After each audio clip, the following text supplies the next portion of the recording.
What did you make of the Dunkley by-election? Yeah. Is it a win because Labor holds on, or can the Libs take some heart because of a swing of close to 4%? Well, I think that each political party will take something out of it for themselves. The fact of the matter is that the Prime Minister held a seat that a lot of people suggested was at real risk of being lost. The Liberal vote managed to take back the Palmer and the One Nation vote because their candidates weren't running in the by-election, so they kind of held a Conservative vote together.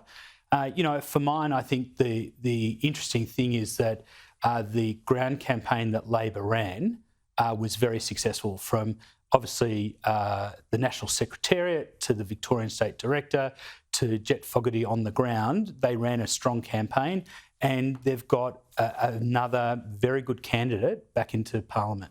As a prominent member of Australia's and Victoria's Jewish community, you and I have spoken about the issue of anti-Semitism quite a bit. What's your read on, and I know you've been very critical of the Greens over that particular matter. Do you think that showed up in terms of their vote falling at the weekend? Yeah, well, I think this is the big issue that has been largely missed or ignored by a lot of the media. The Greens' primary vote has dropped by over 40%. Right, this is the greatest endorsement of an anti-Green swing that I've seen in recent political times.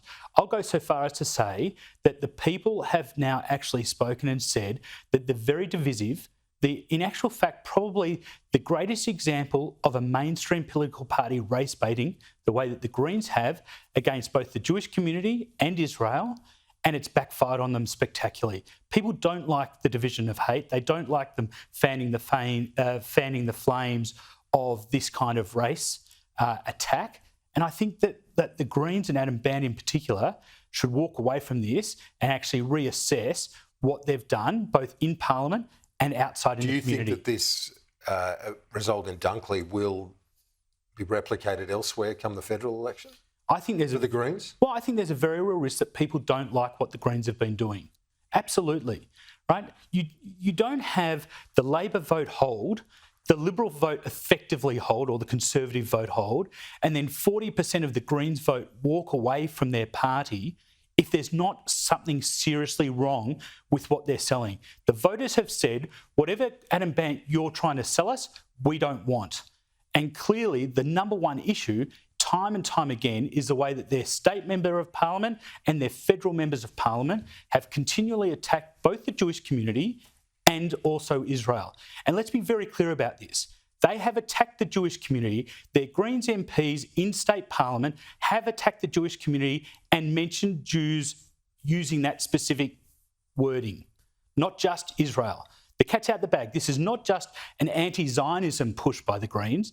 It's also a push through anti-Semitism, and the Greens party needs to have a good hard look at themselves because, as I said, it's not since John Howard in Tampa that a leader in a mainstream political party has actually looked to use race as a wedge. And it's quite frankly, it's actually dirty and disgusting politics. And in terms of the Greens and their steady rise in the vote in recent years, we saw them take a few extra seats, including in southeast Queensland. Do you think that this marks a turning point for that minor party, that they hit a high watermark and that's it? Yeah, well, again, they've kind of moved away from traditional politics that the Greens have always engaged in, whether it be environmentalism or what you and I might term soft social policy, into hardcore radical extremism. And the thing about most people that vote today, they vote in the centre, whether it be the centre right, the centre left. But moving away from that, you see people saying, we don't like it, we don't want it, and we're not going to vote for it. Phil Dalidakis, I appreciate your time. Thanks. Great to see you again.